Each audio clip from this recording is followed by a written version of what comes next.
Hi hello. മലയാള സിനിമയുടെ scene മാറ്റിയ ചിത്രമായിരുന്നു മഞ്ഞുമ്മൽ ബോയ്സ്. കേരള ബൗണ്ടറിയും കടന്ന് തമിഴ്നാട്ടിൽ ചിത്രത്തിന് വൻ വരവേൽപ്പാണ് ലഭിച്ചത്. വേൾഡ് വൈഡായി 250 കോടിയിലധികം നേടാൻ ചിത്രത്തിനായി. അതുപോലെ തന്നെ കഴിഞ്ഞ വർഷം വലിയ തരംഗം സൃഷ്ടിച്ച ചിത്രമായിരുന്നു ആവേശം. രോമാഞ്ചത്തിന് ശേഷം ജിത്തു മാധവൻ സംവിധാനം ചെയ്ത ഈ ചിത്രത്തിന് തെന്നിന്ത്യക്ക് പുറമെ നോർത്തിലും പ്രേക്ഷക ശ്രദ്ധ നേടി. അതിനൊരൊറ്റ കാരണം ഫഹദ് ഫാസിൽ എന്ന നടനാണ്. അദ്ദേഹത്തിന് ഇന്ത്യൻ സിനിമാ പ്രേമികൾക്കിടയിലുള്ള സ്വീകാര്യത എത്ര വലുതാണെന്ന് ഈ സിനിമയുടെ വിജയം കാണിച്ചു തന്നു. ഇതുപോലുള്ള കഴിവുറ്റ സംവിധായകരാണ് മലയാള സിനിമയെ ഇന്ത്യൻ സിനിമയുടെ തന്നെ ബെഞ്ച് മാർക്കായി രേഖപ്പെടുത്തുന്നത്. അതിൽ ചിദംബരത്തിന്റെയും ജിത്തു മാധവന്റെയും സ്ഥാനം ഏറെ മുന്നിലാണ്.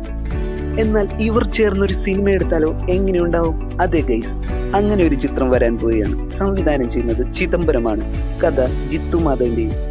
പിന്നെ ഇതിന്റെ നിർമ്മാണം നിർവഹിക്കുന്നത് KVN പ്രൊഡക്ഷൻസ് ആണ്.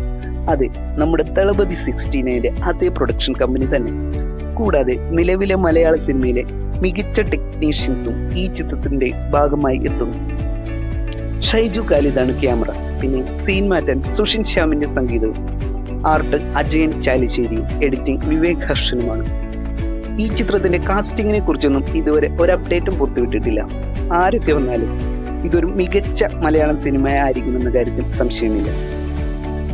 ജിത്തു മാധവന്റെ കയ്യിൽ കുറേയേറെ തിരക്കഥകൾ ഉള്ളതായി അദ്ദേഹം തന്നെ നേരത്തെ വെളിപ്പെടുത്തിയിട്ടുണ്ട്. അതിലേറെയും ബാംഗ്ലൂർ ബേസ് ആയ കഥകളാണെന്നും അദ്ദേഹം പറഞ്ഞിട്ടുണ്ട്. ഈ വരാൻ പോകുന്ന ചിത്രവും അത്തരത്തിൽ ഒന്നാവുമെന്ന കാര്യത്തിൽ സംശയമില്ല.